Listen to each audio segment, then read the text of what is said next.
Dear NCC cadet, मैं lieutenant Vijay Yadav, एएलओ Gahmar inter college Gahmar Ghazipur.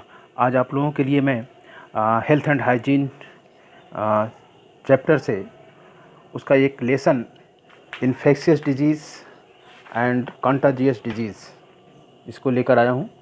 और हिंदी में तो इसको संक्रमण और संगत रोग या संक्रामक और संक्रामक रोग कहते हैं, लेकिन इंग्लिश सेक्शन से आपको विशेष रूप से समझ में आएगा कि इन्फेक्शन और कंटाजियस क्या है। इसके बारे में हम आपको डिटेल में बताएंगे। और पूरा डिटेल्स थ्योरी जानने के पहले कुछ interesting figures, posters, teaching ads हैं, जिसको आप एक बार अगर देख लेते हैं तो काफ़ी कुछ एक इमेज आपके दिमाग में समझ में आ जाती है कि क्या होता है। तो उसी दृष्टि से मैंने एक ये लाया है, बहुत सारे फिगर्स पोस्टर को खोज करके। ये इन्फेक्शन का तरीका, अभी आप ये देख रहे हैं, ये इन्फेक्शन एक इन्फेक्टेड पर्सन से हेल्दी पर्सन को कैसे इन्फेक्शन होता है, डायरेक्ट कांटेक्ट से, ठीक है, by air, indirect contact, by food के माध्यम से, मॉस्किटो इंसेक्ट के माध्यम से और एनिमल्स के माध्यम से। तो इस कैसे किन किन माध्यमों से एक इन्फेक्टेड पर्सन से हेल्दी पर्सन को इन्फेक्शन फैलता है, ये बताया गया है। हम आपको डिटेल में बताएंगे कि इन्फेक्शियस डिजीज़ और कंटाजियस डिजीज़ क्या है, ये कंटाजियस डिजीज़ किसे कहते हैं, इन्फेक्शियस डिजीज़ किसे कहते हैं, दोनों में अंतर क्या है, संक्रामक, संक्रमण और संगत रोग या संचारी रोग किसे कहते हैं, दोनों में अंतर क्या है, इसको आप समझ पाएंगे। फिगर आप देख लीजिए, पोस्टर समझ लीजिए। और यदि आपको डिटेल्स में फिर विधिवत इसको अध्ययन करना है तो वीडियो से आप इसका स्क्रीनशॉट ले करके और बाद में इसको विधिवत डिटेल्स में समझ सकते हैं, पढ़ सकते हैं। फ्लू और जीका क्या है, उसके लक्षण क्या हैं, इसको समझ पाएंगे आप। विभिन्न माध्यमों से कैसे प्लेग रोग का ट्रांसमिशन होता है, क्या कितना खतरनाक होता है प्लेग का ट्रांसमिशन, किन किन जानवरों के माध्यम से, इसके वेक्टर कौन से हैं, वेक्टर मतलब जो वाहक होते हैं। ये यूनिवर्सल प्रिकॉशन, बीमारियों से बचने के लिए इन्फेक्शियस डिजीज़ से कैसे कैसे क्या क्या अपनाएं। हैंड वॉशिंग आपको बताया गया है, फिर भी इसमें लिया गया है। प्रिवेंटिंग इन्फेक्शियस डिजीज़ जो संक्रमणकारी रोग हैं उनको कैसे रोका जाए, वो उसके तरीके। और कौन कौन से संक्रमण के स्रोत हैं उसके बारे में आप जान पाएंगे। और प्रोटेक्शन ऑफ ससेप्टेबल होस्ट, कैसे आप प्रोटेक्ट करें अपने आप को या अपने समुदाय को, परिवार को, जहाँ से कि ऐसे स्रोत मिलते हैं। और spread of dissemination of microbes with in the body, हमारे शरीर में कैसे इन संक्रमणकारी रोगाणुओं का, बैक्टीरिया, वायरस का कैसे फैलाव होता है, इन्फेक्शन होता है, इसके बारे में समझेंगे। कुछ protective method, human immune system, कुछ मतलब सुरक्षात्मक तरीके, रोग प्रतिरोधक क्षमता के, इसके बारे में थोड़ा सा जान जाएंगे। और ये देखिए, ये एक बॉडी जिसमें कौन कौन से बीमारियों के स्रोत देख रहे हैं, टिक्स भी, स्कैबीज भी देखिए यहाँ पे, बहुत सारे body louse, tape worm, trichomoniasis, hook worm, entamoeba histolytica, liver fluke, कहाँ कहाँ सिस्टोसोमियासिस, किन किन रोगाणुओं का कहाँ कहाँ अटैक होता है, किन कौन कौन से अंग को अपना संक्रमण बनाते हैं, किन किन अंग को अपना शिकार करते हैं, हमारा अंग कौन सा प्रभावित होता है। ये एक पोस्टर के माध्यम से बहुत ही अच्छा दिखाया गया है, ये बहुत ही अच्छा लगा मुझे, इसलिए ले लिया। फाइलेरियल वार्म किस अंग को प्रभावित करते हैं, इस तरह से head Laue's, tape warm, Plasmodium, ये डिटेल्स में सब समझ पाएंगे आप लोग। इसके अलावा ट्यूबरकुलोसिस, जो टीबी होती है, ट्यूबरकुलोसिस का क्या क्या इफ़ेक्ट पड़ता है, कौन कौन से अंग प्रभावित होते हैं, इसके बारे में समझ पाएंगे, जान जाएंगे पोस्टर के माध्यम से। आप पोस्टर को स्वयं आप जब पढ़ेंगे, स्क्रीनशॉट ले करके, वीडियो से स्क्रीनशॉट ले सकते हैं चलते हुए, तो उसको आप विधिवत आप बार में बहुत ध्यान से पढ़िए, आराम से। कॉलरा, जो हैजा कॉलरा होता है, वो उसका कैसे ट्रांसमिशन होता है, कैसे संक्रमण होता है और क्या प्रभावित होता है, इसके बारे में आप समझ पाएंगे, जान जाएंगे। ये विभिन्न देखिए, ये प्लाज्मोडियम मॉस्किटो के काटने से जो हमारे शरीर में प्रोटोजोवन प्रोटिस्ट होता है, वो कैसे हमारे शरीर में कहाँ कहाँ किस किन रास्तों से चलता है, उसकी साइकिल समझ पाएंगे। ये बहुत सारे ऐसे फिगर हैं जिसमें आप जानेंगे ह्यूमन फेसेस से कैसे इन्फेक्शन होता है, faecal oral, water borne, food borne, air born, ये सब पूरा कौन कौन से वस्तुएं संक्रमित होती हैं, किससे बचा जाए। ठीक है, तो ये सब आज डिटेल में समझेंगे। ये बैक्टीरिया, वायरस हमारे नाक के माध्यम से कैसे एंट्री होती है या वहाँ से फिर निकलते हैं, दूसरों की इन्फेक्शन करते हैं।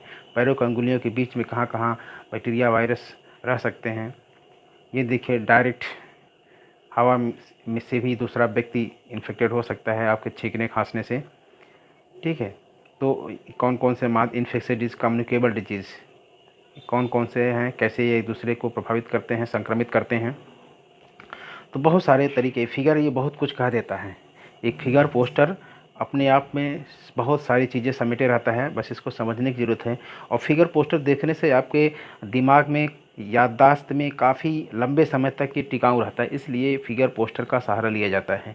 थ्योरी बताने पर आप अगर ध्यान से सुनेंगे तो कुछ दिनों तक याद रहेगा, लेकिन जो आप देखते हैं आँखों से, इसीलिए ऑडियो विजुअल, आँखों से देखा हुआ और कानों से सुना हुआ, दोनों माध्यम के से जो ज्ञान होता है वो काफ़ी दिनों तक अस्थायी रहता है। इसलिए इसका सब आपको सहारा लेना चाहिए, और मैंने वही तरीका आपको विधिवत समझाने के लिए, ताकि ज़्यादा दिनों तक याददाश्त बनी रहे। ये देखिए, टिक्स रिलेप्सिंग फीवर कैसे कैसे एक दूसरे से संक्रमित करते हैं, किन किन माध्यमों से। ठीक है, ये दूसरा तरीका है। ये प्रोटिस्ट, ये भी है प्रोटोजोवन डिजीज़, ट्रिपेनोसोमा। ये मलेरिया का संक्रमण, मलेरिया साइकिल, प्लाज्मोडियम साइकिल, ये डिटेल में आप जान पाएंगे कैसे होता है, कौन कौन से अंग प्रभावित होते हैं। ये इन्फेक्शन, डायरेक्ट कांटेक्ट, कंटामिनेशन के अन्य तरीके। ठीक है, ये टाइफाइड फीवर में क्या प्रभावित होता है, कौन सा अंग। ये देखो, मीज़ल्स वायरल डिजीज़ हैं, इसके बारे में जान जाएंगे। फिर कैसे ट्रीटमेंट, प्रिवेंशन हो अच्छे हेल्थ के लिए, कैसे जल्दी से रिकवरी हो बीमार होने के बाद। अब ये पैथोजन का कैसे कांटेक्ट होता है एक दूसरे से, इन्वाजन हमारे शरीर में कैसे प्रवेश करते हैं, तो air born, food borne, animal born, ये सब तरीके आपको यहाँ पे समझने को मिलेंगे। इन्फेक्शन, मोनोन्यूक्लियोसिस क्या है, किसिंग डिजीज़ क्या है, ये सब आप समझेंगे। ट्यूबरकुलोसिस, फिर ट्यूबरकुलोसिस कैसे होता है, टीबी, क्षय रोग या क्षमा रोग उसी को कहते हैं, STI, सेक्सुअल ट्रांसमिशन इन्फेक्शंस कौन कौन से हैं, इसको आप समझ पाएंगे और जान जाएंगे। डायरिया क्या होता है, किस बैक्टीरिया से डायरिया होता है। ठीक है, बैक्टीरियल डिजीज़ क्या क्या हैं, फूड पॉइजनिंग किससे होता है, कौन सी बैक्टीरिया फूड पॉइजनिंग करती है, ये सब जानकारी। मीजल्स वायरल फीवर के लक्षण और कैसे होता है, ये देखिए हाथों में ये, फिर ये सब मीजल्स, चिकन पॉक्स। ठीक है, डायरेक्ट कांटेक्ट से कौन कौन से बीमारियां आपको हो सकती हैं, डायरेक्ट कांटेक्ट से। ये इन्फेक्शन वाले बीमारियां की लिस्ट, चिकन पॉक्स जिसे छोटी माता कहते हैं, ये एंथ्राक्स काफ़ी ख़तरनाक बीमारी है, इससे डेथ भी हो सकती है। यहाँ पर देखो, infection, cyst, giardia, protozoan disease, ये भी है प्रोटोजोवन प्रोटिस्ट है। इससे क्या लक्षण होते हैं, कौन सा अंग प्रभावित होता है, इसको आप सीख पाएंगे। और यहाँ पर देखो, क्रिप्टोस्पोरोडियासिस, ये पूरा एक ये भी है, इन्फेक्शन कैसे होता है एक दूसरे व्यक्ति को, ये सीख पाएंगे। ट्राइकोनोसिस एक ये हेलमिंथ डिजीज़ है, राउंड वर्म हेलमिंथ कैसे होता है, कौन कौन से प्रभावित होते हैं। एंथ्राक्स के बारे में डिटेल में, काफ़ी सीरियस बीमारी एंथ्राक्स। टीबी, ट्यूबरकुलोसिस, टीबी कैसे होता है, कैसे उसको रोका जाए, इस पोस्टर के माध्यम से। आमने सामने बात करने, छींकने से कैसे कितने वायरस, बैक्टीरिया एक दूसरे में ट्रांसफ़र होते हैं, और यदि बीच में कोई एक हेल्दी है तो वो कैसे इन्फेक्ट हो जाता है, आप देख सकते हैं। तो फिगर बहुत कुछ कह देता है बिना कुछ बोले, पोस्टर्स, इसीलिए पोस्टर का सहारा लिया जाता है। कैसे इन्फेक्शन फीकल के थ्रू, एक्सक्रीट, ह्यूमन मल मूत्र के थ्रू कैसे एक दूसरे को प्रभावित करते हैं, इसको आप देख पाएंगे। तो आप यहाँ पे ये सीख पाएंगे पोस्टर के माध्यम से कि फ्लाइज हैं, वाटर, कंटामिनेटेड वाटर से, हाथों से, सब्जियाँ से कैसे कंटामिनेशन फैलता है, यही तो इन्फेक्शन है। यहाँ पर भी चेन ऑफ इन्फेक्शन, रिजर्वायर से, स्रोत से हो करके कौन कौन से मोड ऑफ ट्रांसमिशन के मोड हैं, वेक्टर हैं, मक्खियाँ, मच्छर, डायरेक्ट कांटेक्ट, तो ये सब पूरे तरीके बहुत ही अच्छे तरीके से ये फिगर पोस्टर समझाता हुआ। ये भी देखिए, ड्रॉपलेट मेथड से, ड्रॉपलेट क्या होता है, हाँ, ड्रॉपलेट ट्रांसमिशन सीखेंगे आप। एयरबॉर्न ट्रांसमिशन कैसे होता है, कौन कौन सी बीमारियां एयरबॉर्न से होती हैं ये जान पाएंगे। Mode of infection disease transmission, यहाँ पर आप देखेंगे जनरल ट्रांसमिशन और एक ह्यूमन टू ह्यूमन ट्रांसमिशन। ये ह्यूमन टू ह्यूमन ट्रांसमिशन यही है, ये क्या है, ये है कंटाजियस डिजीज़ और ये है infectious disease. General transmission infectious disease और ह्यूमन टू ह्यूमन ये कंटाजियस। अभी हम इसके बारे में डिटेल में बताएंगे आपको। ये देखिए मानव के होठों पर इतने वायरस बैक्टीरिया रहते हैं कि इससे इन्फेक्शन का ख़तरा बहुत ही ज़्यादा डायरेक्ट ख़तरा बना रहता है। तो ये देखिए हाथों में इस तरह से बैक्टीरिया वायरस हर जगह रहते हैं, इसलिए प्रॉपर हैंड वॉश करने को कहा जाता है, ताकि अब एक दूसरे से हाथ मिलाने पर इस तरह से एक दूसरे के वायरस बैक्टीरिया दूसरे हाथों में चले जाते हैं। तो हैंड वॉशिंग ज़रूरी है। आपके चेहरे पर, नाकों में किस तरह से कहाँ से इन्फेक्शन हो जाए कुछ आपको पता नहीं। मुंह में देखिए ये पूरे वायरस अंदर तक प्रवेश कर जाते हैं, सीधे आपके जिह्वा पर, ठीक है, टंग पर ये पूरे वायरस बैक्टीरिया इस तरह से हो सकते हैं। जब आप खांसते हैं, छींकते हैं तो बहुत सारे बाहर निकलते हैं, सामने वाले को इन्फेक्ट कर सकते हैं। ये सब तरीके चेन क्या क्या है, इन्फेक्शन के चेन, इसके बारे में आप जान पाएंगे। इनडायरेक्ट ट्रांसमिशन कैसे होता है बैक्टीरिया का, वायरस का, जो कि आपको बीमार कर सकते हैं। ट्रांसमिशन मोड क्या क्या तरीके हैं, डायरेक्ट, इनडायरेक्ट, ड्रॉपलेट, ये सब आप इसमें पूरी तरह से विधिवत समझ जाएंगे। बस ज़रूरत है ध्यान से आपको देखते रहने की। अगर ध्यान से कंसंट्रेट देखेंगे तो ये टॉपिक आपके लिए बहुत ही इंटरेस्टिंग लगेगा और अच्छा लगेगा, आपको याद भी हो जाएगा लंबे समय के लिए। बस एक बार रिवीजन कर लीजिए। जब भी ज़रूरत हो वीडियो को आप मेरे वीडियो को आप देखिए, सब्सक्राइब करिए और लाइक करिए, और उसको जब जब ज़रूरत पड़े तब तब बार बार देख करके आप अपनी याददाश्त को रिफ़्रेश कर सकते हैं, ताज़ा कर सकते हैं। मीन्स ऑफ ट्रांसमिशन यहाँ पर दिखाया गया है 5 तरीके ट्रांसमिशन के। इसके अलावा इन्फेक्शन की मीनिंग क्या है, ठीक है, ये इन्फेक्शियस डिजीज़ की पूरी लिस्ट अपने बताया। अब हम आपको पूरे थ्योरी के रूप में बटालियन द्वारा जो प्रेस्क्राइब्ड TGNCC द्वारा प्रेस्क्राइब्ड बुक है उसका हिंदी ट्रांसलेशन, उसमें से आपको हम बताते हैं विधिवत कि क्या क्या है ये, कैसे कैसे आपको बचना है, क्या तरीके हैं इसके समझने के। तो ये आपने देखा कि आपको हमने पहले ही बता दिया कि आपको आज हम ये संक्रामक और संक्रामक बीमारियां बताएंगे। तो शुरू करते हैं डिटेल्स में। पाठ्य योजना विशेष रूप से इसमें बांटा गया है कई माध्यमों से, जिसमें कि पूरा समय दिया गया है 35 से 40 मिनट। अगर ये दिया जाए रोग का वर्गीकरण 35 मिनट और उसके निवारक उपाय 40 मिनट, तो 75 मिनट ये हो जाता है। बाकी 5 मिनट निष्कर्ष और परिचय में, तो 80 मिनट, 1 घंटा 20 मिनट। लेकिन हम आपको जल्दी से जल्दी कवर करने की कोशिश करेंगे, इसलिए कि आपने पोस्टर और फिगर देख लिया है तो आपको समझने में भी आसानी होगी। अब केवल थ्योरी थोड़ा थोड़ा बताते जाएंगे आपको। तो चलिए शुरू करते हैं। तो dear cadets, infectious disease and contagious disease, सबसे पहले तो ये समझ लीजिए कि है क्या, इसका परिचय। तो मैं आपको ये बता दूं कि इन्फेक्शियस का मतलब, इन्फेक्शन का मतलब होता है संक्रमण, इन्फेक्शियस डिजीज़ संक्रामक बीमारियां, और कंटाजियस डिजीज़ उसका भी अर्थ होता है संक्रामक संचारी रोग। लगभग मिलते जुलते हैं, एक तरह से पर्यायवाची के रूप में कंटाजियस, लेकिन एक बहुत बड़ा अंतर भी है।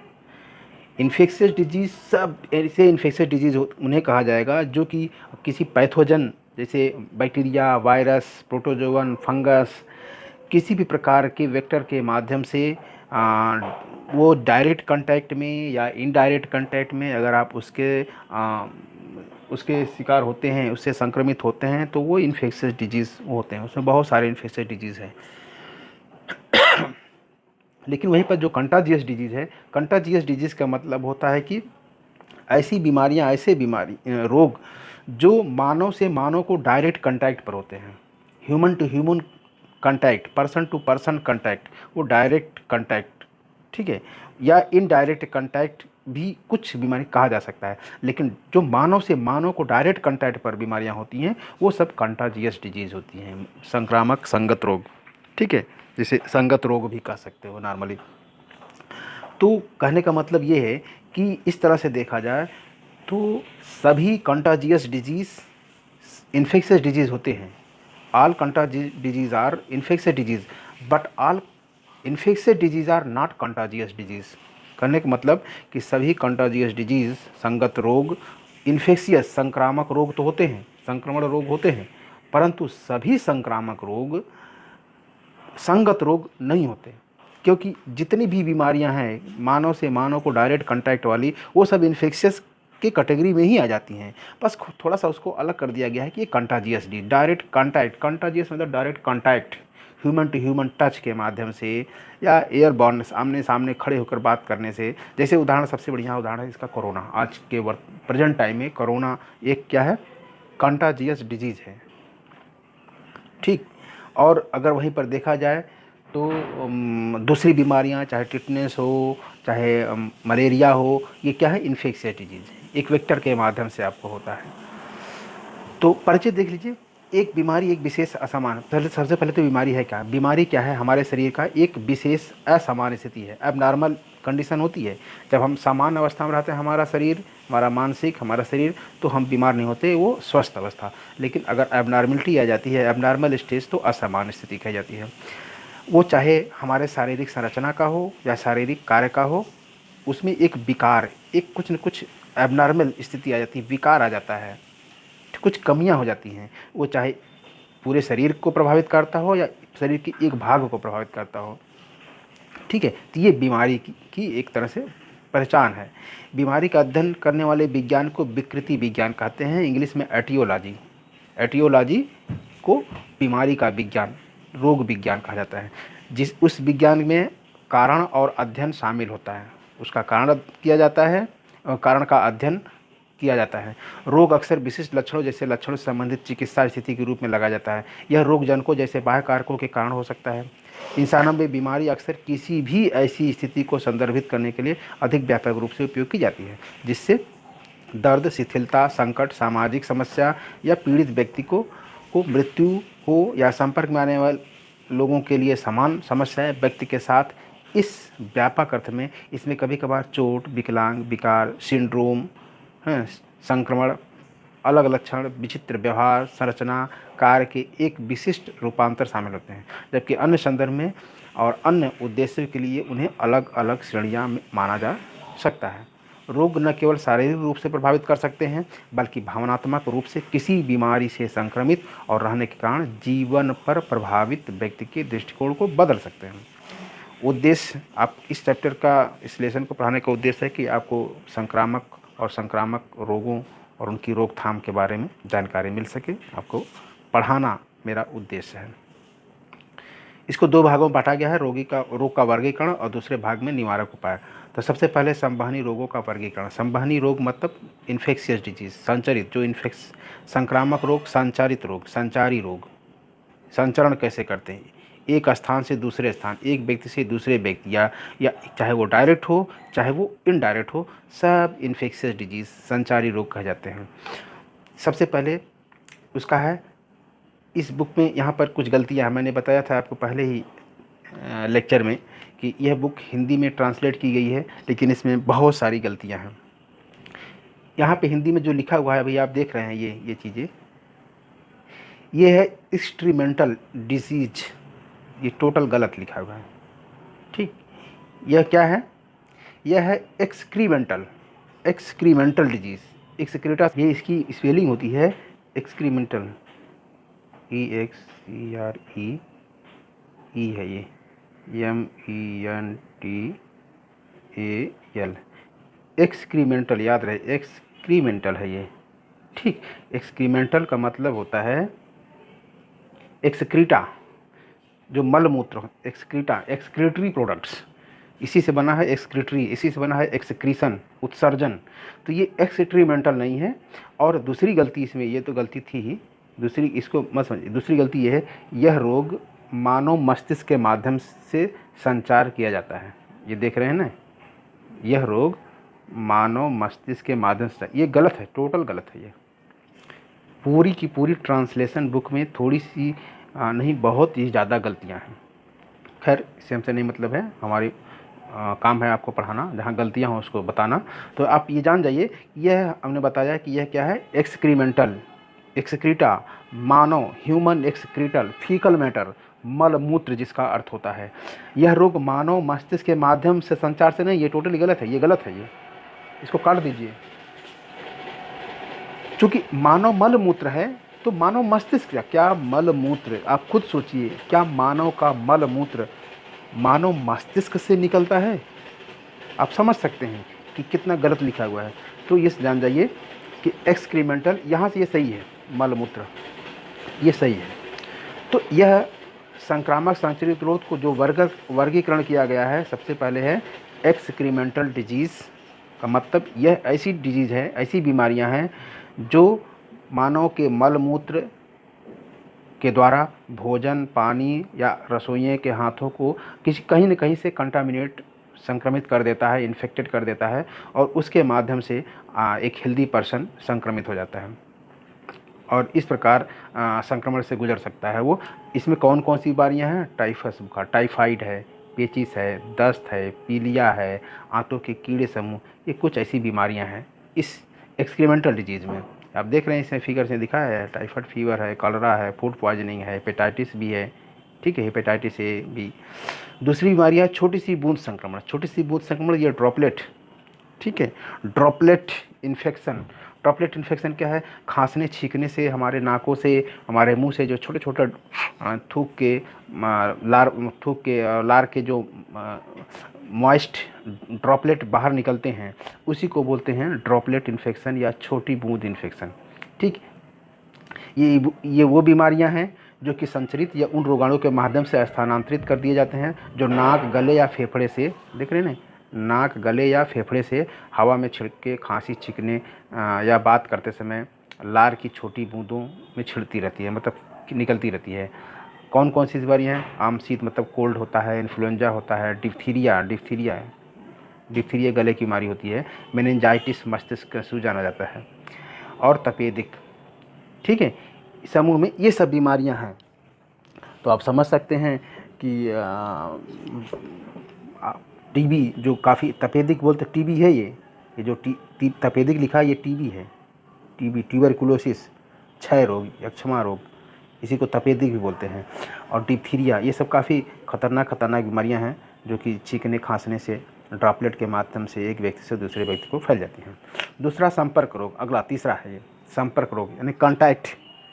ठीक है, कॉन्टैक्ट डिजीज़ कौन कौन सी हैं? ये भी वे बीमारियां हैं जो एक दूसरे के संपर्क में आने से होता है। रोगाणु जो होते हैं, जो चाहे बैक्टीरिया हो, चाहे वायरस हो, फंगस हो, कुछ भी हो, वो बीमार व्यक्ति से वास्तविक शरीर संपर्क से स्वस्थ व्यक्ति में चले जाते हैं।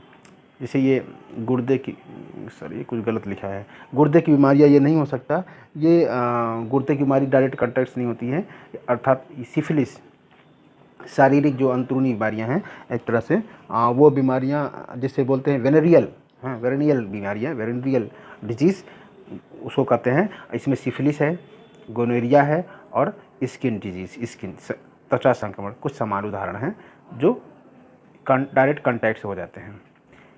अब तीसरा है चौथा है कीटनाशक। कीटनाशक रोग क्या है? ये भी कुछ गलत ही ट्रांसलेशन किया गया है। कीटनाशक नहीं है, ये इंसेक्ट बॉर्न डिजीज़ है। कीटनाशक मतलब इंसेक्ट बॉर्न, ऐसे बीमारियां, ऐसे रोग जो कीटाणुओं द्वारा, इंसेक्ट से उत्पन्न होते हैं, इंसेक्ट के द्वारा होते हैं, उससे हम बोलते हैं इंसेक्ट बॉर्न डिजीज़, न कि कीटनाशक। कीटनाशक और इंसेक्ट बॉर्न के मीनिंग में बहुत अंतर होता है। कीटनाशक उसे कहते हैं जो कीटाणुओं को मारने वाला कोई केमिकल्स हो, कोई रसायन हो, और जब इंसेक्ट बॉर्न उसे कहते हैं जो इंसेक्ट्स जो पैदा होता हो। तो एकदम अपोजिट, यहाँ कीटाणुओं को मारने वाला रोग हो लिख दिया गया है, और जबकि इंसेक्ट बॉर्न जो कीटाणुओं से उत्पन्न होता है। तो आप समझ सकते हैं कितनी गलतियाँ हैं। फिलहाल इसको आप कीटनाशक नहीं, इंसेक्ट बॉर्न डिजीज़ बीमारी समझिए। ये ऐसे रोग हैं जो कि संचारित या हस्तांतरित होते हैं जब रोगाणु बीमार व्यक्ति से एक स्वस्थ व्यक्ति को रक्त वाहक कीड़ों के माध्यम से वाहक के रूप में जाना जाता है। ये कीड़े पहले बीमार व्यक्ति को काट लेते हैं और तब स्वस्थ व्यक्ति के रक्त में रोगों के रोगाणुओं का स्थानांतरित करते हुए स्वस्थ व्यक्ति को काटते हैं। इन रोगाणुओं का जो होता है, चाहे बैक्टीरिया हो चाहे वायरस हो, उष्माजन का मतलब होता है इंक्यूबेशन पीरियड। उस जो किसी बैक्टीरिया होता है वो इंक्यूबेशन पीरियड वह कहते हैं, जैसे कि किसी भी पैथोजन, चाहे वो बैक्टीरिया हो चाहे वायरस हो, जो हमारे शरीर में एंट्री करता है, प्रवेश करता है, और प्रवेश करने के कुछ समय बाद, कुछ घंटे बाद या कुछ दिन बाद या कुछ हफ्ते बाद वो अपना लक्षण दिखाना शुरू करता है, मनुष्य को मानव को बीमार करता है। उसके लक्षण आते हैं बुखार होना, दर्द होना, प्रवेश करने से लेकर के लक्षण प्रकट होने तक, बीमारी के लक्षण प्रकट होने तक जो ये समय होता है उसी को इनक्यूबेशन पीरियड या उस्मायन पीरियड, उस्मायन अवस्था अवधि कहते हैं। ठीक, इस अवधि के दौरान स्वस्थ व्यक्ति के खून में उसका मल्टीप्लिकेशन होता है। अगर एक वायरस, एक बैक्टीरिया एंट्री किया है तो उसके लाखों हजारों की संख्या में उसका मल्टीप्लिकेशन, बहुत सारे अपनी संख्या बनाएगा और अंत में वह कीट द्वारा की गई बीमारी के लक्षण दिखाना शुरू करता है। तो यही बीच में इसका तैयारी होता है, बहुत सारे अपने मल्टीप्लिकेशन करता है, अपनी संख्या को बढ़ाता है प्रजनन द्वारा। तो वह इंक्यूबेशन पीरियड में ही सब होता है। कुछ ऐसे कीड़े हैं जो जिनसे बीमारियाँ जो फैलती हैं, जैसे आप देख सकते हैं मच्छर से मलेरिया भी होता है। ये मलेरिया रोग प्लाज्मोडियम, जिसका प्रोटोजोवन डिजीज है, वेक्टर हैं, एजेंट जो होता है, ये मच्छर तो उसका एजेंट है। मच्छर क्या है? एजेंट है, वेक्टर जिसे बोलते हैं, सॉरी, मच्छर क्या है? वेक्टर है, वाहक है। और जो एजेंट जो होता है यानी कि कारक, वो प्लाज्मोडियम है, जिससे मलेरिया रोग होता है। तो मलेरिया रोग का जो वेक्टर है मच्छर और उसका एजेंट है प्लाज्मोडियम स्पीसीज, प्रोटिस्ट होता है, प्रोटोजोआ संघ का, उससे मलेरिया होता है।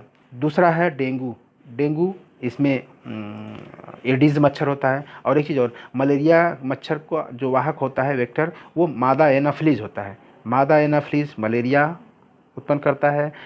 और एडीज मच्छर वायरल डेंगू को उत्पन्न करता है। और फाइलेरिया, ये फिलेरिया नहीं फाइलेरिया है, इसमें क्यूलेक्स मच्छर होता है। कौन सा मच्छर होता है? क्यूलेक्स मच्छर से फाइलेरिया, इसी को हाथी पाँव बोलते हैं, जिसमें मानव का जो शरीर होता है, पैर होता है, एक पैर बहुत हाथी जैसा मोटा हो जाता है, एक पैर होता है या दोनों पैर, कभी कभी एक ही, ज़्यादातर एक ही पैर मोटा होता है हाथी जैसा। तो फीमेल क्यूलेक्स, मादा क्यूलेक्स मच्छर के काटने से इसमें जो होता है वो हेलमिंथ, इसका जो एजेंट होता है हेलमिंथ, बोचेरिया बैंक्रॉफ्टी इसका नाम होता है। फाइलेरिया का जो एजेंट है बोचेरिया बैंक्रॉफ्टी, ये हेलमिंथ इन वार्म है, कीड़ा है। इसको फीमेल क्यूलेक्स एक व्यक्ति से दूसरे व्यक्ति को ट्रांसमिशन करती है। डेंगू एडीज मच्छर द्वारा होता है, वायरल है ये। और malaria Plasmodium disease, Plasmodium agent होता है, इसको मादा एनाफ्लीज फैलाता है।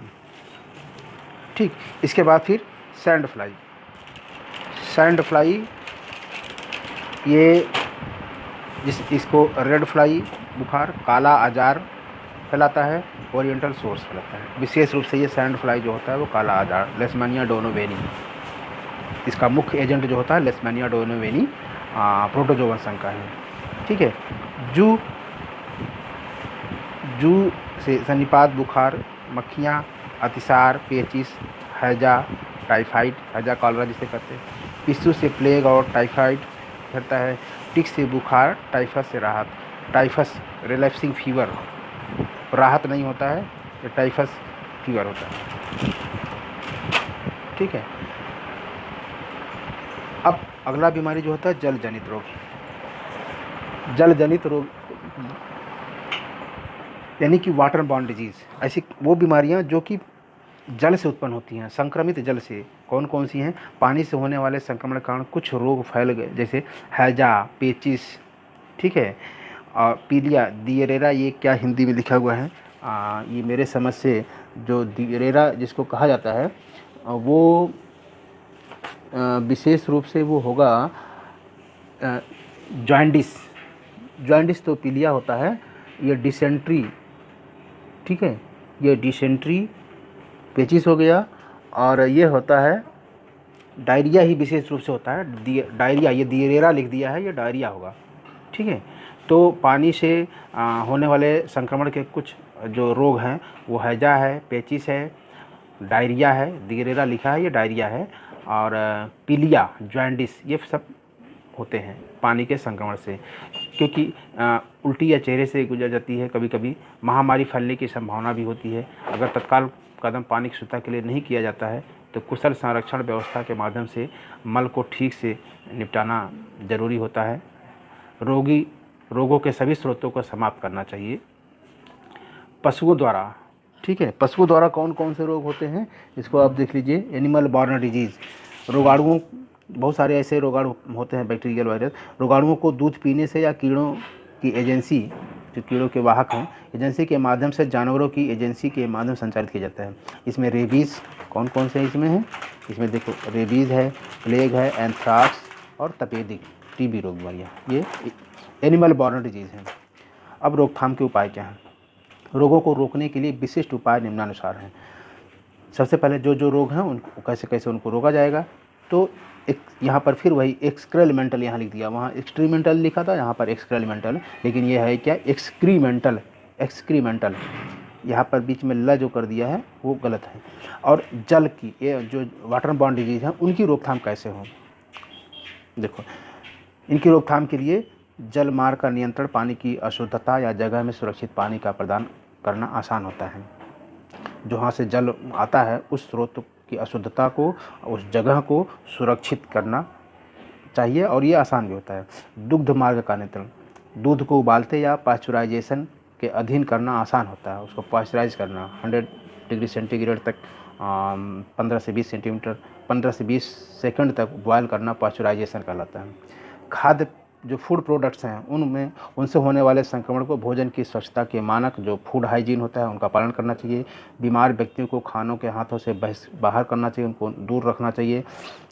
इस तरह से इससे नियंत्रित किया जा सकता है।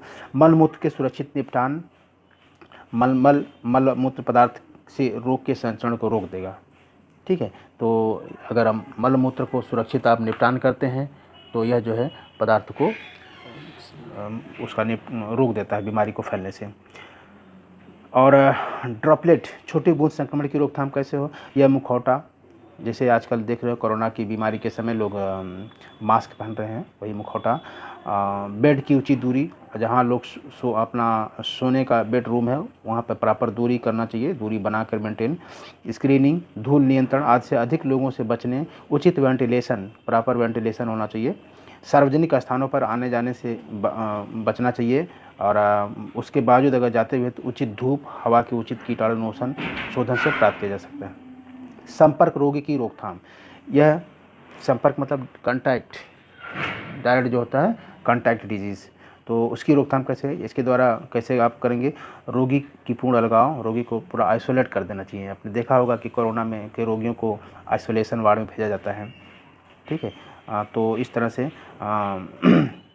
पूरा अलग करना चाहिए जो बीमार व्यक्ति हैं। रोगी और रिश्तेदार कर्मचारियों के बीच कोई प्रत्यक्ष संपर्क नहीं करना चाहिए।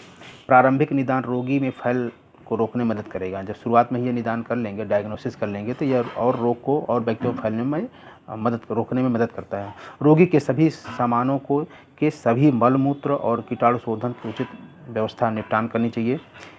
कीटनाशक रोग की रोकथाम, फिर कीटनाशक आ गया, जबकि ये क्या है, एयर बॉर्न डिजीज़ है। ठीक है, तो ये एयर बॉर्न डिजीज़ की कैसे रोकथाम करेंगे, ऐसे रोगों की रोकथाम के लिए जिन स्थानों पर कीटाणुओं के पनपने, उनके प्रजनन करने का स्थान, जहाँ जल इकट्ठा रहते हैं, नालियाँ हैं, गंदे स्थान हैं, झाड़ियाँ हैं, इन सबको समाप्त करना चाहिए, साफ़ सफाई रखना चाहिए। प्रजनन स्थान जहाँ गड्ढे वगैरह हों उनको मिट्टी से भर देना चाहिए, समतल करना चाहिए। जल निकासी और जल प्रबंधन लार्वा को नष्ट करने में मदद करेगा। कहीं जल इकट्ठा है तो उसको निकाल देना चाहिए, या उसके ऊपर केरोसिन आयल या कोई आयल उस छिड़काव कर देना चाहिए ताकि उनके लार्वे समाप्त हो जाएं। क्यूलेक्स को रोकने में सीवेज और जो सीवेज वाटर है, अपशिष्ट वेस्टेज जल है, उसका पर्याप्त संग्रह करने से रोकना चाहिए, हटा देना चाहिए। हटाने और निपटान करने का महत्वपूर्ण तरीका है कि ऐसे एयर की इंसेक्ट बॉर्न डिजीज से बचा जा सके। लार्वा को रोकने के लिए केरोसिन तेल, ईंधन या तेल या विशेष तेल का उपयोग करें। मैलाथियान जैसे अवशिष्ट स्प्रे का इस्तेमाल करना चाहिए। मैलाथियान एक ऐसा इंसेक्टिसाइड है जिसका कि 1 ml 1 लीटर पानी में मिला जाए, मात्र 1 ml 1 लीटर पानी मिला करके छिड़काव करने से सभी कीट मर जाते हैं, उनके नष्ट हो जाते हैं। मच्छरों के जाल का प्रयोग करना चाहिए, मॉस्किटो नेट, मच्छरदानी। दरवाजे खिड़कियों की स्क्रीनिंग, दरवाजे खिड़कियों पर भी इस तरह से जालियाँ लगा देनी चाहिए ताकि मच्छर न आवें। इससे आप मलेरिया और डेंगू और फील पाँव जैसी बीमारियों से बच सकते हैं। घर के अंदर और चारों ओर चूहों की उपस्थिति पर नियंत्रण करें। घर के अंदर अगर चूहे हैं, जहाँ जैसे भी हो, इससे बचाव करें कि चूहे ज़्यादा न रहने पाएँ, उनको पकड़ करके बाहर छोड़ दें। जंगली कीटों, विशेष रूप से बीमार या मृत कीटों की किसी भी प्रजाति के संपर्क से बचें। बीमार या मृत पशुओं या जानवरों के कचरे को कहीं डिस्पोज करें, सुबह से कहीं मिट्टी में उसको दफना दें। इन बीमारियों को बंद करने के लिखित निवारक उपाय आवश्यक हैं। कौन कौन से हैं?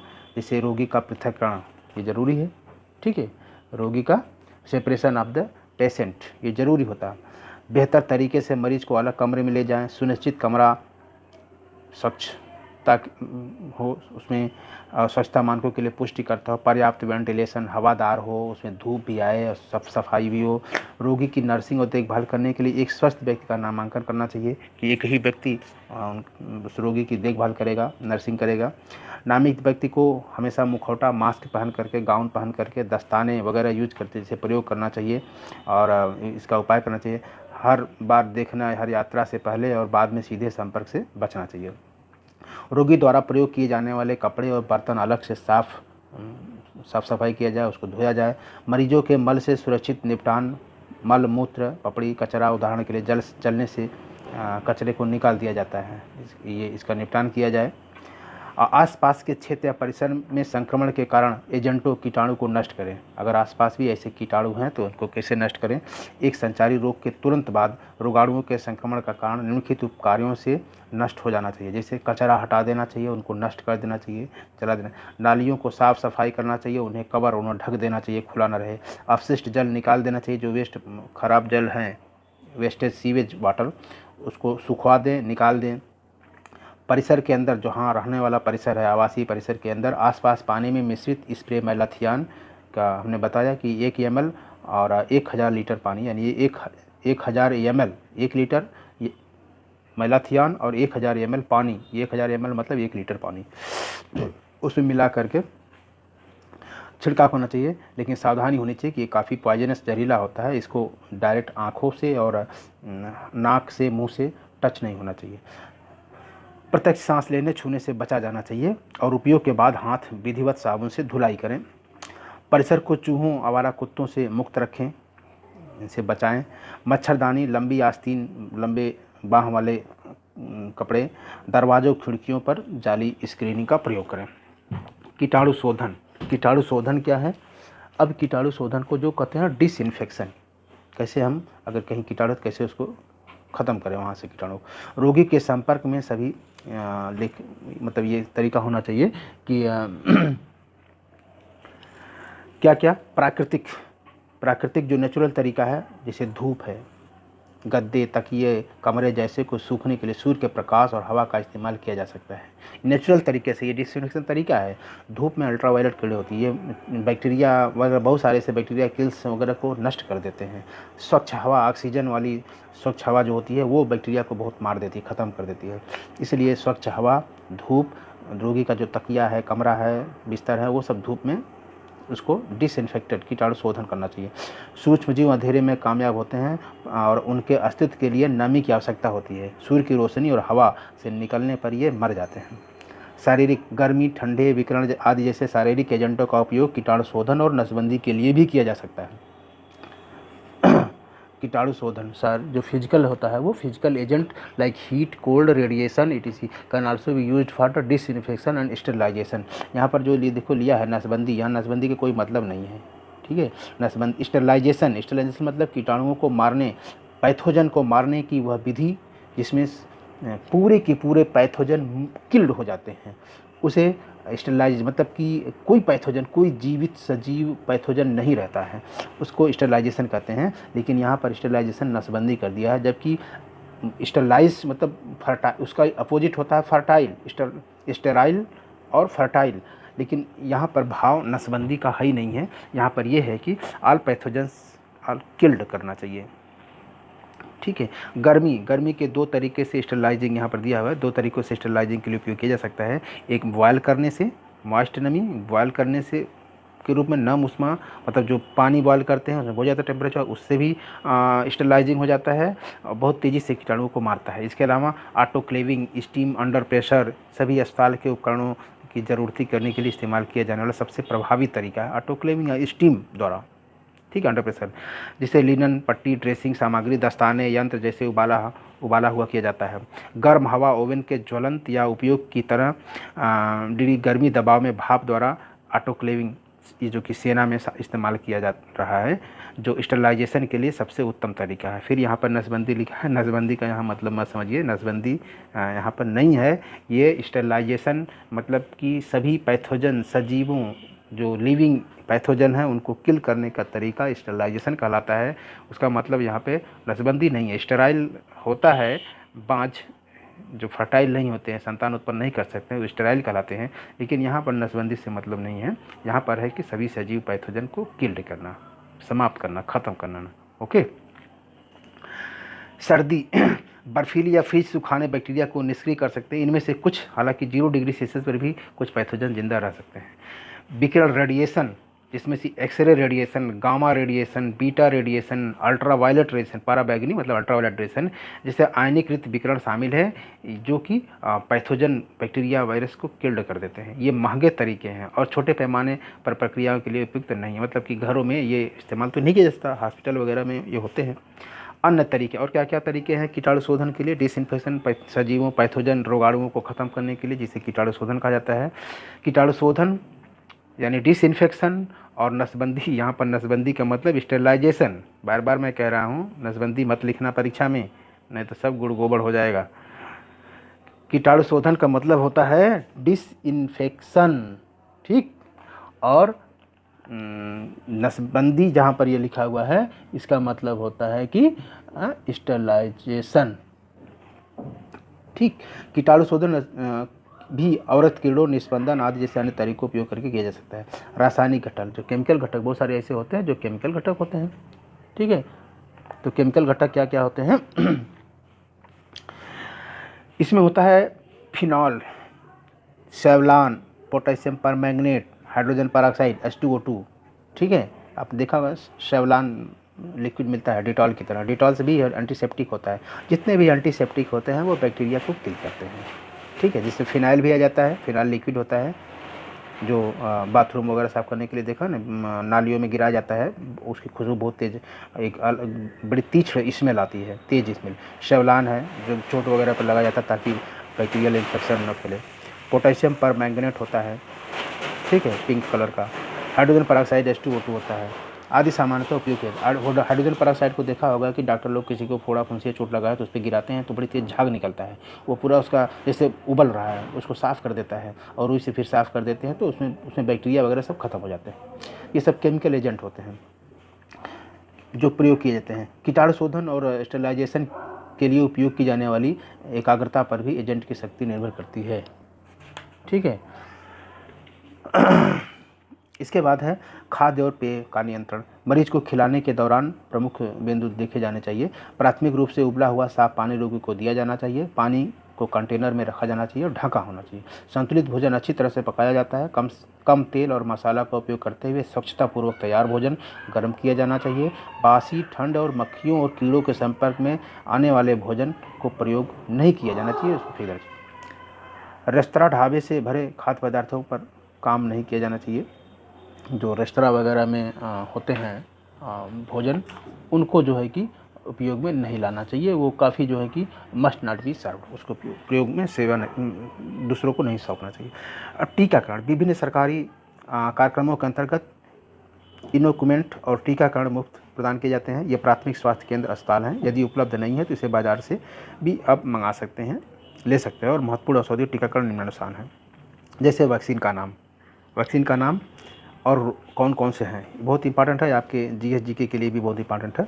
इंजेक्शन रबीपुर, ये रबीपुर अगर आ गया कि रबीपुर किसका टीका है, इंजेक्शन रबीपुर या ये वैक्सीन है किसका है, रेबीज होगा। रेबीज कुत्ते के काटने से होता है, यानी कि जो वर्टिब्रेट एनिमल्स हैं, विशेष करके कुत्ते, उनसे ये रेबीज, ये वायरल डिजीज़ है। इसको हाइड्रोफोबिया भी बोलते हैं, रेबीज या हाइड्रोफोबिया, ठीक है। रेबीज या हाइड्रोफोबिया, इसी को हिंदी में अलर्क रोग भी शायद कहते हैं, अलर्क रोग शायद, देख लेना। हाइड्रोफोबिया तो निश्चित है, रेबीज भी है, और ये इसका इंजेक्शन है वैक्सीन रबीपुर, ठीक है। रबी से रेबीज को लिया गया है, RABI, रबी रेबीज से हो गया है। और ये पूरा उसके बाद फिर इसके वैक्सीन का नाम है, ये कंपनी ब्रांड का नाम है। इंजेक्शन टैब, ये टैब होता है, ये TAB, ठीक है। ये टाइफाइड से है, ठीक। ये टाइफाइड, आंत्रज्वर मतलब ये टाइफाइड है। क्या है ये टाइफाइड है। टाइफाइड में हमारी आंतें, छोटी आंत बड़ी आंत से प्रभावित होती हैं, याद रहे। Injection hepatitis B, hepatitis B में क्या होता है, लीवर, इसका नाम से ही है। इंजेक्शन जो हेपेटाइटिस बी लगेगा वो किस बीमारी से सुरक्षा करेगा, हेपेटाइटिस बी से। ये लीवर इसमें संक्रमित होता है। इंजेक्शन TT, ठीक, ये TT 2 बार लिखा जाता है, TT। ये देखो टिटनेस है, धानु अस्थि है, ये टिटनेस है, ठीक है। टिटनेस काफ़ी खतरनाक होता है, ये बैक्टीरियल डिजीज़ है। अगर कंट्रोल इंजेक्शन ये टिटनेस का नहीं लगा है, अगर ये शरीर में हो गया, अगर टिटनेस हो गया तो कोई बचा नहीं सकता। ओरल पोलियो, पोलियो ये वैक्सीन मुंह के द्वारा जो 5 ड्रॉप बच्चों को पिलाया जाता है सरकार के द्वारा, किस बीमारी के लिए है, पोलियो के लिए, ठीक है। तो अभी निष्कर्ष क्या है इस चैप्टर का, पुरानी बीमारियों के संपर्क कारणों की पहचान और पुष्टि। इन समस्याओं में से कई रोगों और पर्यावरण की पृष्ठभूमि में भिन्नता और विभिन्न आबादी के आनुवंशिक संरचना के लिए कई बहुविधि कारक सहित कई समस्या से जटिल हैं। हाल ही में विकसित आणविक और इम्यूनोलॉजिकल तकनीकी बाधाओं को दूर करने के लिए नए तरीकों की पेशकश करते हैं। हालांकि कार्य कठिन है। ऊपर वर्णित व्यवहार और व्यवहारिक रास्ते लेने से संक्रमित एजेंटों और पुराने रोगों के बीच कई अनिश्चित संबंधों को स्पष्ट किया जा सकता है। बहुमूल्य मानव, पशु जीवन, राष्ट्रीय संसाधनों और प्रयासों को बचाने के लिए रोकथाम के उपायों का हमेशा पालन करना उचित है। कहने का मतलब ये है कि इसका निष्कर्ष, communicable disease as the name suggest are the most easy to prevent if timely measure are taken as recommended. जो तरीके बताए गए हैं, ये इन तरीकों से आप टाइमली जो है इसको प्रिवेंट कर सकते हैं, रोक सकते हैं। As the disease are communicated through some carrier or agent, their spread on occurrence is difficult to control, it is advisable to always follow the prevention measure to save precious human and animal lives, national resources and effect। तो ये आपको निष्कर्ष है। जो हमने आपको figure बताया था, बहुत सारे इंटरेस्टिंग पोस्टर, उसको आपको हमने दिखाया ही एक बार फिर से मैं दिखा दे रहा हूँ। वैसे आप पूरा वीडियो आप देखेंगे तो इन्फेक्शन मीन्स हमने बता ही दिया है कि infection is the invasion of a host organism body tissue by disease causing organism, their multiplication and the reaction of host tissue to these organisms and the toxin they produce। Infection are caused by the microorganisms such as virus, prions, bacteria, viroids and larger organisms like parasite and fungi। तो ये इस तरह से infection होता है। हाँ, means of transmission 5 main routes होता है। कॉमन व्हीकल, फूड, ज़्यादातर किससे होता है, ये फूड से और ब्लड से, रक्त से और भोजन की मात्रा से एक दूसरे के दूध को संक्रमित होते हैं। वेक्टर बॉर्न, इंसेक्ट से होते हैं, पशुओं से होते हैं, ये वेक्टर बॉर्न डिजीज। ड्रॉपलेट, छोटी बूंद से मुंह से, नाक से खांसने छींकने पर। एयरबॉर्न हवा के माध्यम से ही बीमारियां दूसरे को संक्रमित कर देती हैं। कंटैक्ट, डायरेक्ट कंटैक्ट और इनडायरेक्ट कंटैक्ट। डायरेक्ट कंटैक्ट मतलब जैसे कि हम आपका हाथ पकड़ लिए तो डायरेक्ट कंटैक्ट है। इनडायरेक्ट कंटैक्ट मतलब कि आपने बाथरूम का जो दरवाज़ा हैंडल खोला है, वहाँ आप इन्फेक्टेड हैं और मैं जाकर के फिर उसको पकड़ के खोलता हूँ तो वो इनडायरेक्टली मुझको भी हो जाएगा, ठीक है। तो ह्यूमन पैथोजन ट्रांसमिशन, इस तरह से ये देखो विभिन्न फिगर के माध्यम से ये बताया गया है। इसको आप पूरा स्क्रीनशॉट लेकर के पढ़िए। यहाँ पर मोड ऑफ ट्रांसमिशन है contact, direct contact transmission, person to person. Direct contact transmission होता है person to person transmission, no intermediate object is involve. Example है टचिंग, किसिंग। इनडायरेक्ट में agent is transferred via a non living object, example towels आप use कर लिए एक दूसरे का। Eating utensil, thermometers, stethoscope, bedding cloth, money, ठीक, series, ये सब। ड्रॉपलेट ट्रांसमिशन में microbe spread in mucus droplet that have short distance, ठीक है। अगर 1 मीटर से कम डिस्टेंस है तो आप ड्रॉपलेट ट्रांसमिशन से इन्फेक्ट हो जाएंगे। सीरीजिंग, कॉफिंग, टेकिंग, ये सब हैं। और मोड ऑफ कितने ट्रांसमिशन है, डायरेक्ट कांटेक्ट होता है, इनडायरेक्ट कांटेक्ट होता है, ड्रॉपलेट मेथड ये आपने देखा ही, हैंड हाथों से, वेक्टर बॉर्न और नसोकोमियल मतलब नाक से जो होता है छींकना उससे होता है। तो ये सब आप समझ गए हैं, पढ़ लिए हैं, और मेरे समझ से अब इसको बताना आप बोर भी होंगे, ज़्यादा लंबा वीडियो हो जाएगा, तो मैं जल्दी जल्दी करके ख़त्म करता हूँ। अब इनडायरेक्ट में देख रहे हैं, इनडायरेक्ट मैकेनिज्म ऑफ डिजीज में एग्जाम्पल फूड है, वाटर बॉर्न है, ठीक है, ये सब एनिमल वेक्टर ये सब है।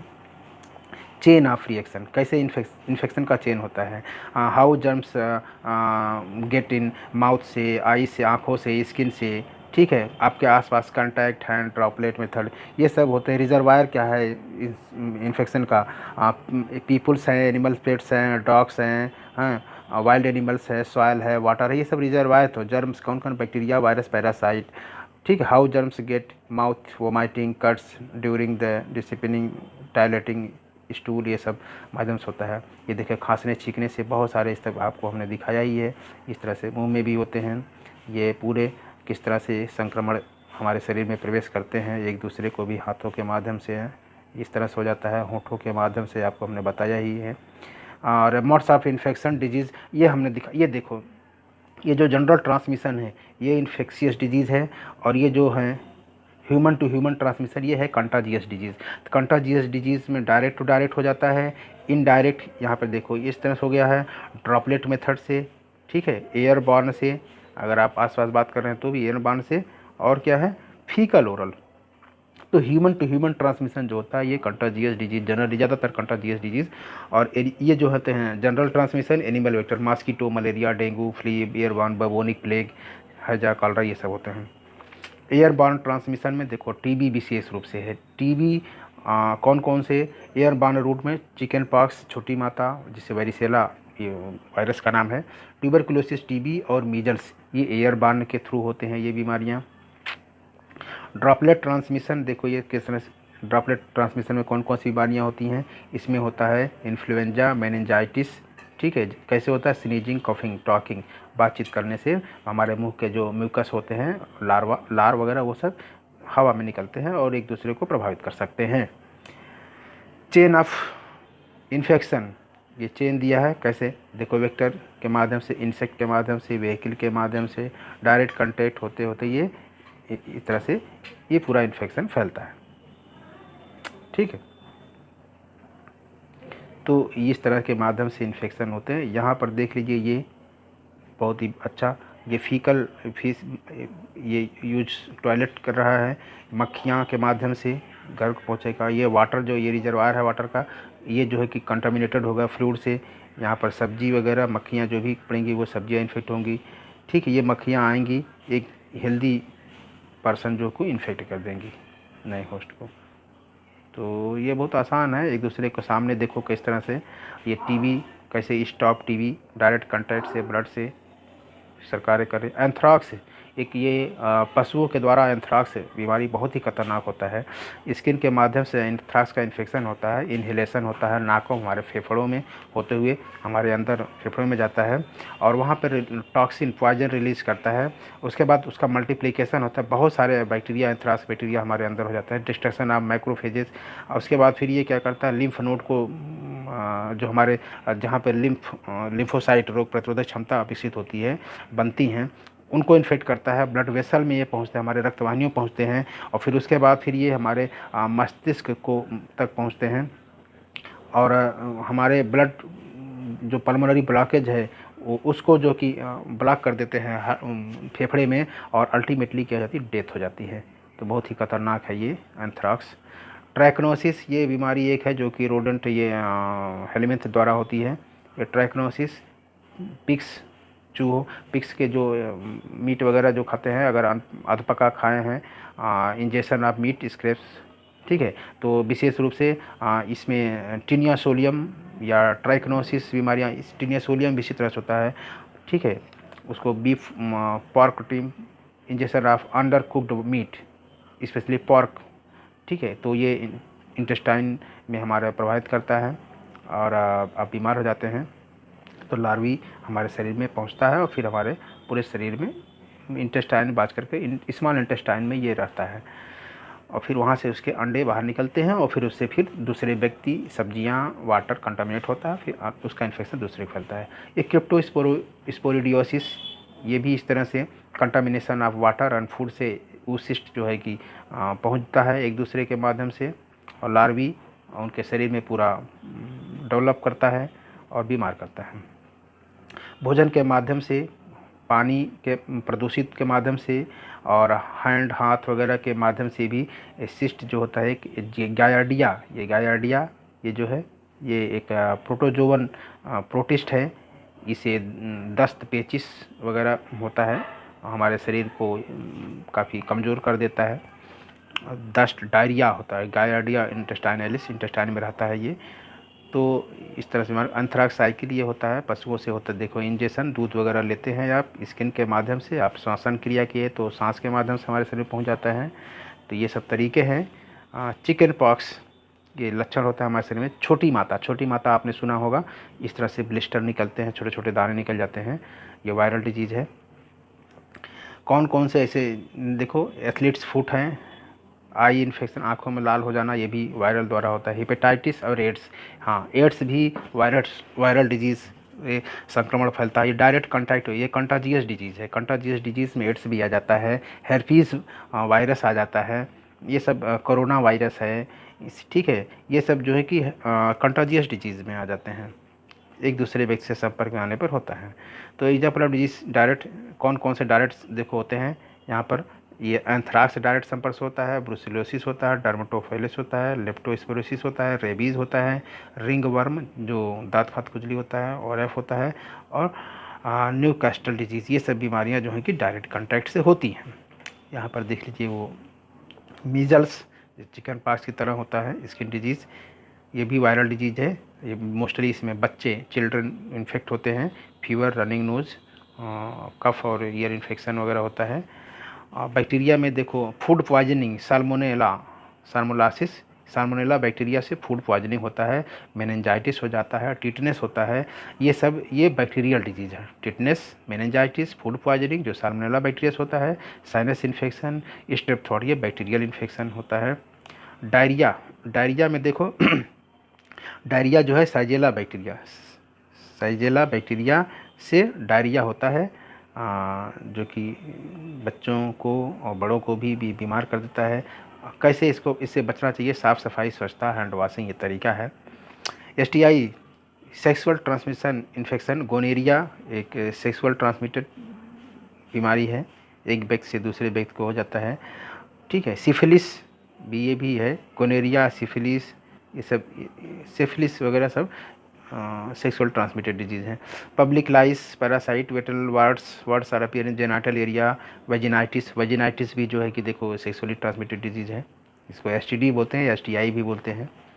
Vaginal itching, swelling and burning, इसके लक्षण हैं। ट्यूबरकुलोसिस, TB हमने बता ही दिया। बैक्टीरियल इन्फेक्शन, रेस्पिरेटरी सिस्टम इससे इन्फेक्ट होता है, एयरबॉर्न डिजीज़ है। और विशेष रूप से ये खांसने छींकने से भी हो सकता है। Infectious mononucleosis, the kissing disease or mono, symptoms is throat, fever, headache, chills, और ये ट्रीटमेंट, बेड रेस्ट, न्यूट्रिशन, ये सब लक्षण हैं। पैथोजन का रूट क्या है? हमारे शरीर में घुसने के लिए, प्रवेश करने के लिए पैथोजन का रूट रास्ता देखो, एयरबॉर्न, ये contact, sneezing, breathing, food borne, फूल से ई कोलाई बैक्टीरिया जाता है, एनिमल बॉर्न से डॉग्स, कैट बाइट्स, ठीक है, insect carried fishes, water borne से ड्रिंकिंग अगर कर रहे हैं, वॉश्ड फूड करते हैं, बॉडी स्विमिंग, इन सब से हो जाते हैं। ट्रीटमेंट क्या क्या होता है? Keep resistance level good, resistance level high, good nutrition, अच्छा भोजन, पौष्टिक भोजन करिए, फिजिकल एक्टिविटी करते रहिए, एक्सरसाइज वगैरह, रेस्ट भी ज़रूरी है, स्ट्रेस रिडक्शन, तनाव कम करो, रेस्ट करिए।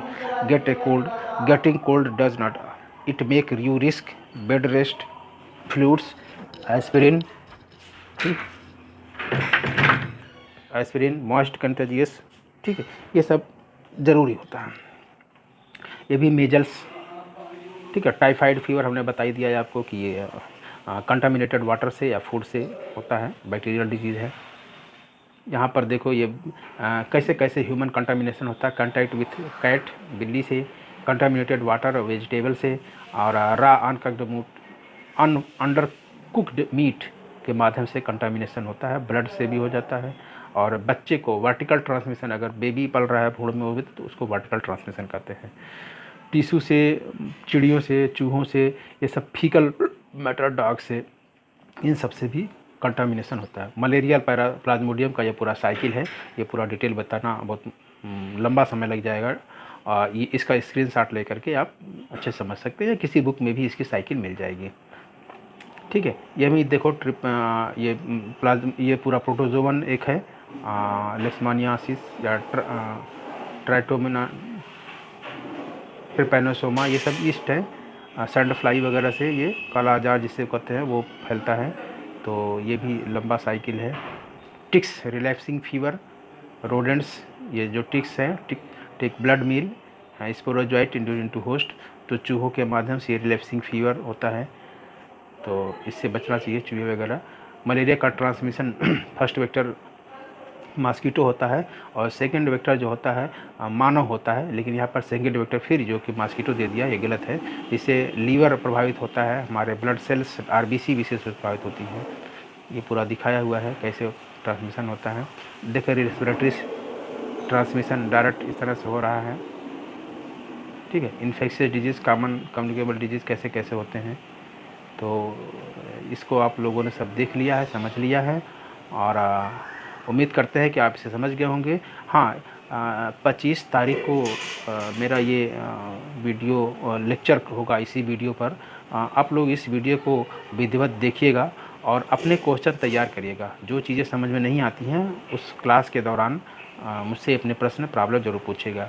यहाँ पर देखो मानव का पूरा बता दिया है, ये टेप वर्म सिस्ट है, हेड लाउस टैक्स, ये पूरा हमने अभी पहले बताया, शुरुआत में ही बता दिया था। तो कैसे कैसे ये होता है। एक और देखो यहाँ spread of dissemination माइक्रोज with in the body, हमारे बॉडी से कैसे माइक्रोज को डिसेमिनेट किया जाए वो पूरे तरीके हैं फिगर के माध्यम से। प्रोटेक्शन, कैसे कैसे प्रोटेक्शन किया जाए, ठीक है। Preventing, get immunization, exercise, balance diet meals करिए, ठीक। और वॉशिंग हैंड, ये तरीका है। यूनिवर्सल प्रिकॉशन, हैंड वॉश वगैरह ये सब करना चाहिए। प्लेग ट्रांसमिशन, जहाँ चूहे होंगे वहाँ इस तरह से होता है, इससे बचना चाहिए।